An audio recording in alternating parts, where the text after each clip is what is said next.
Magandang buhay sa lahat, Enrique Hill, and Liza Soberano, new update. Nag-shared ng IG story, ang best friend ng Lizken, na si EJ Nacion. Kung saan, naka-video call niya, ang Team Squad. Nagtataka ang mga fans, ng Lizken. Bakit daw nakatikip ng balon, si Ken? Meron daw bang tinatakpan, ang binata, sa tabi niya? Obvious talaga, ang galawan ng Lizken.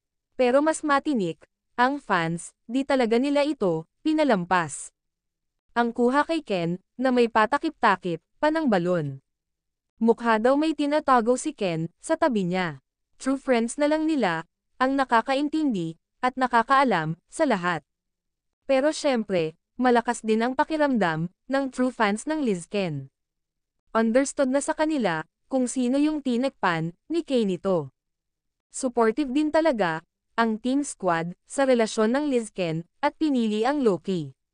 Samantala, nagsama-sama, ang fave mamas ni Hopi, as in kompleto ang mga ito. Na nagsama-sama, mag-work together again, for another project, na kasama si Hopi.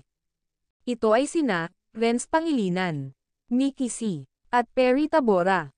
Panatag talaga ang loob, pagkasama ni Hopi, ang fave mamas nito.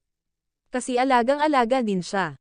At di siya pinapabayaan. Samantala, Zaobao SG Entertainment, featured si Liza Soberano, na isa sa most beautiful faces world.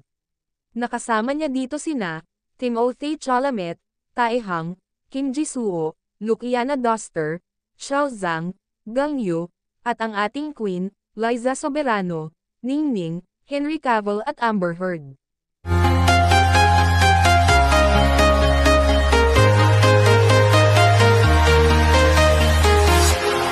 Walking alone, the streets are empty. The only thing I can see is my own silhouette. I'm getting stronger, step by step.